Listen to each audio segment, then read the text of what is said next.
Welcome to the Serendipitous Rebel podcast. I'm Wendy. And I'm Krystal. This podcast is for the adventure-loving, purpose-driven, action-minded, authentic, and rebellious entrepreneurs. Just like us.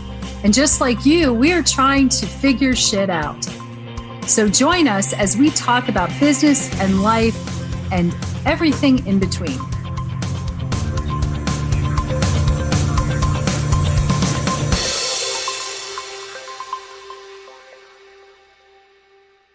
Hey, everybody, and welcome to the next episode of Serendipitous Rebel.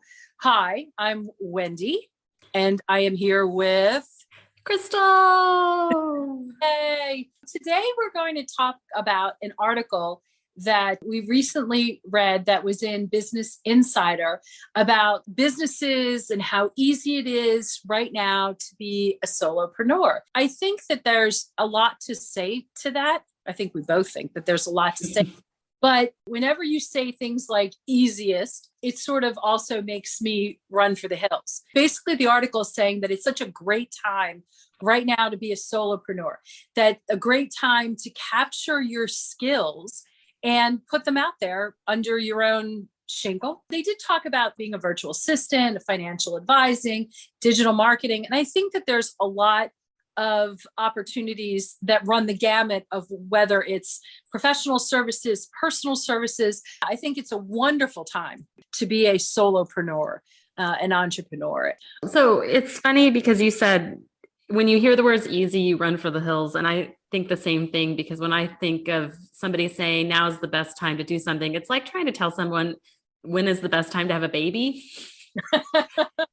Yeah. I can't answer that for you. Like, there is no such thing as the perfect time. But I think what was great about this article was it was basically talking about taking the abilities and the skills that you have, and can you translate them into an entrepreneurial career where you can be a service provider, you can do things, but not under the umbrella of an existing corporation. Can you go out and do that on your own? Mm-hmm. And that is a super interesting idea. And I think now with COVID completely turned the world topsy-turvy. We do business differently now. People had a taste of working from home, and some people really loved it. Some people really hated it. But right. A lot of the people that really liked that ability and that flexibility and, are super jealous of people like you and I that just work in yoga pants all day, then they're ready to jump in. What would you say to a person who was like, hey, I think I'm ready to quit my 9-to-5 and go into entrepreneurship. And I read this article, and we'll link to the article in the show notes, guys. But I've read this article, and it says now is a great time to go do it. And these are the easiest things to do. What say you? There is a lower barrier to entry these days. It is easy to become incorporated in most states. It's easy to set up a website, to become professional. I say that somewhat with quotes. It's very simple. It doesn't take the huge budget for marketing or the huge budget for, technology can be expensive, but there's companies, there's solopreneurs out there who can help anyone start a business. So I think that in that regard, it's very accessible. And I absolutely love that. Now, if someone were to say, I'm going to quit my 9-to-5 today, the fact is it always requires ramp up. It always requires time. Unless you are consulting and you have clients already lined up when you leave your job, you have the ability to do that. Or you're leaving your job and your former employer is now one of your clients. It does take time to ramp up. I think the amount of time, it depends on a lot of factors. It depends on what you're looking to do, how you can find your clients, a little bit of luck. Yeah. Is mixed up in that as well. And what is it that you're looking to sell? Is it a personal service? Is it a professional service? And there's a lot of opportunities to mix and mingle and network online that never was available in the past. What says you? I would say cautiously stick your foot in the pool. I would say there's a caution to it. Have a plan available. we talk a lot about runways. Know at what point do you fly, or do you pull back to the gate? And how much money are you looking to make? How much money do you have saved? Do you have health insurance? Okay. Do you have a business plan? Exactly. Knowing that it doesn't have to be one of those huge business plans that banks require for massive funding, but you have to know what you want to do. You have to have a basic understanding of what it is. I agree. I mean, so when Wendy and I started up Serendipitous Rebel, we did it, and we had a journey where we have had other businesses before and have entered in other business endeavors before. So we were able to take a lot of maybe the mistakes that we've made and some of the good things we did in the past and kind of mesh the best of both worlds together when we started this program. What I see a lot of people do, though, is they say, I want to go open up a business. Okay, well, that's great. But I think that they're not thinking through exactly what Wendy had said. You need to think through, what kind of capital do you have to start out with? What's your runway with that capital? How much money do you want to make to sustain the lifestyle that you want? And I think that's a really big starting off point, because a lot of people think, well, I want to make six figures and want to have a lot of freedom and flexibility in my lifestyle. Well, in order to make six figures, you really need to not make $100,000 a year. You need to make like $175,000 to $200,000 a year, because there are a lot of operating expenses that go with your business. And if you want that freedom and flexibility that so many people talk about, well, you need to hire a team, and that costs money. And then there are things that you might want to do as a business owner, but maybe you have knowledge gaps. So maybe you are a really brilliant coach and you're great at coaching the thing that you know how to coach. So I'm thinking about working with a divorce coach right now. So she's brilliant in her niche, in her world, but she doesn't know anything about marketing. So she has to hire someone like me to help her out with setting up her marketing strategies and setting up her marketing tools and stringing them all together. Maybe your brilliance is not social media management. So you're going to have to hire somebody to do that. So asking those questions, that's why we kind of bulk at that idea of, is it easy to start? Well, yeah, I mean, it's easy to like get the LLC, and it's easy to fill out the paperwork and incorporate yourself, or get your business license and do what you need to do to register yourself properly. Anybody can slap up a one-page website. You can open up a business Facebook page. That's all the easy part. It's the getting clients part and then managing your business part. That's the hard part. And that's hard for anybody, guys. I hate to break that to you. None of that comes easy to everyone or anyone. That's exactly right. Some people also look to start a side hustle. They don't actually pull the trigger on their current job until have clients and everything lined up. I've had side hustles in my life. Will say that when asked about at what point do you quit that job, the answer is, again, one of those very personal answers, in that it could be you fall into comfort.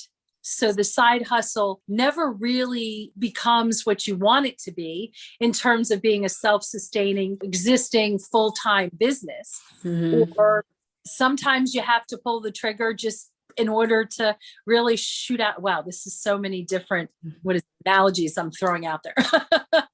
But anyway, I think these are things that take soul searching. I would say from a comfort, if you're feeding mouths and have a lot of expenses that must be covered, then starting a side hustle and seeing where it goes while still having the comfort and the safety of an existing job is really not a bad idea at all.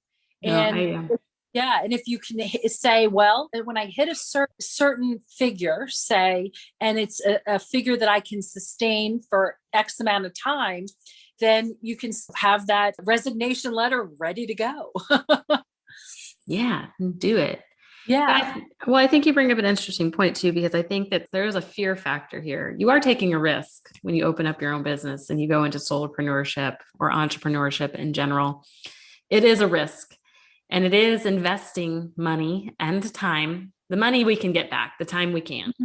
So you can invest money and time into something. You're kind of like hoping for the best. Now, If you're a smart business owner, you're strategic about some of it. So, when Wendy and I sat down for this business, it was looking at how much money do we want to make? What is it that we're wanting to get out of it? What are our goals? How much do we want to work a week? And then finding out if those things are in alignment.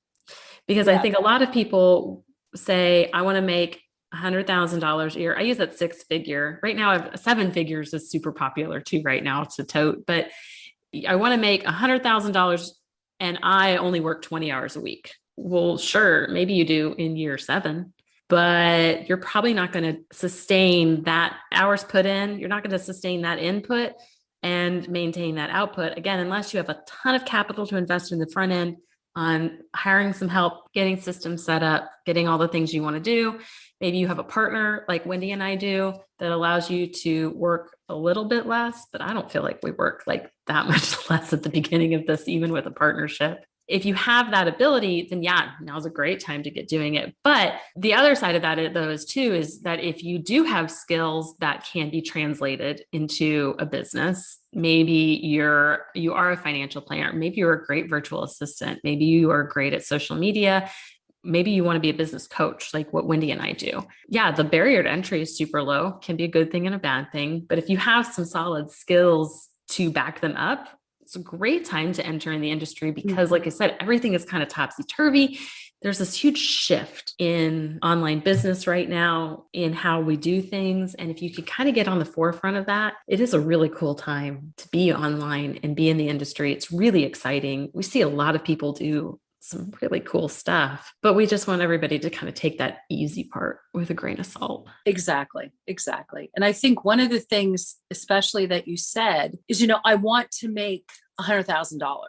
Is that your actual revenue? Is that the amount of money that most people, I made $100,000. Well, look at your expenses. One of the things that when we're doing coaching is really, what is your end result? Is not necessarily at the end of a month or end of even 6 months, but what is it that you want to achieve, say year 1, year 3, year 5, that kind of thing.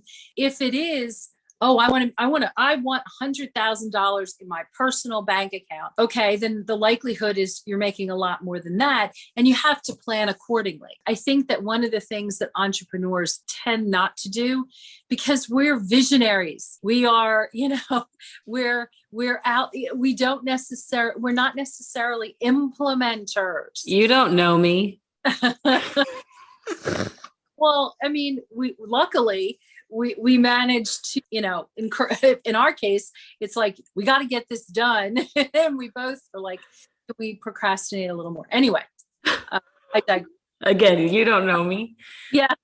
But it really is so important to know what you ultimately want. Be anything. And it could be, I want to build clients and I want to consult because I want to get back into a high level company. Whatever it is that you want, it's making sure that you're on the right path to achieve that. And without looking at shiny objects, without looking at all the other things that that's a whole other podcast. Oh, yeah. I think it's a terrific time. And with the way employment is right now, companies will look outside to fill holes, and they'll try to be, and they will need to be as creative as possible just because of the way the job market is. Really, it's a good time. If somebody wanted to do that, we're working with clients right now who, like you said, we're kind of asking them, like, what's the end goal? How are we going to backwards plan that? And how do you kind of work through that? Because like Wendy said, a lot of people say, I want to make 6 figures, and that's a noble goal. And let's be honest, with the state of the world right now, you damn near need to make that just to like do anything. It feels like to buy a house, to do anything that you want to do. So actually, I guess I have 2 questions for you, because I know we've talked about this instance where we've had like, we knew somebody who had these goals, and you've been there too, because you were a single mom. You're going to be a single mom. I need to make a lot of money, but I want to work from home. We've talked about this, about how, you do have to kind of balance, again, your priorities, your responsibilities, and then what you want And it all has to kind of come into alignment, because there's a lot of things to factor in this entrepreneurship world. Like you said, I can make $100,000, but out of that, I need to pay my taxes. I need to pay the people that I hire to get things done. I have to buy medical insurance, all of those other things. So what would you say to that person? The first thing is to really sit down again and look at what your long-term goals are. It's almost like you start with being a single mom. You need flexibility. You need, it's a give and take. It's really, I think, also as simple as having a really good handle on your money situation to begin with. How much money do I spend on childcare? How much, all sorts of things. Also understanding, and again, this is like probably another podcast, is that it can be hard, depending on the age of your kids, to work from home as well. We've gotten to the point, which I think is really good, that it's okay to have your dog walk through a Zoom call, or, oh, I hear my baby crying in the background. It can be really hard to get work done with all the peripheral things going on. So sometimes I want to be a stay-at-home mom. I have 2 young ones, and you may need to put them in daycare or continue the daycare in order to still get things done. So, I mean, there's a lot of variables, and it's really having a good handle on one. You have to know what your priorities are too. It's fantastic to have the independence, to have all these things. But if healthcare is your number one priority, and you find out that you have a job and they provide it, and getting it on your own is not quite that simple. It may not be. In some cases, it's just as simple or more so. It's knowing really what your priorities are and what your needs are. In that regard, I went the side hustle approach. Would I have done it that way again? Probably. I mean, I don't know. The world has changed so much in the past few years, and the job market has become so there's people can't hire people. And in that regard, I think that it becomes easier, I think, to find clients or to even work with even your current, you want a job, try to negotiate options with your current employer. And what I love about the world today is there's so many different options and opportunities out there. And I think it's so fabulous. And I love talking about ways in which you really can spread your wings and really do what it is that lights your fire. And so I don't mean to be a poop or poo-poo being an entrepreneur, because it is wonderful. It's just really having a good realistic understanding of where you are, what you want, and then going for it if it works. Yeah, it can be a really great pivot if you're purposeful. That was really good. Sometimes I have my moments. Oh, I really like that. Sometimes I have my moments. I think that's it, guys. I think if you're going to do it, and like I said, we're going to link to this in the show notes. So the name of the article was The Easiest Businesses to Start Right Now as a Solopreneur. And it was a really interesting article, and it really got us thinking. And so we just knew we had to hop on here and do a podcast on it. If you guys are interested in starting a business right now as a solopreneur, if you have been thinking about that, but have any questions, we invite you to join our Rebel on the Go Facebook group, where we talk all things entrepreneurial and all of the questions that people might have in their purposeful pivoting journey. Join us there. Otherwise, we'll see you guys next time.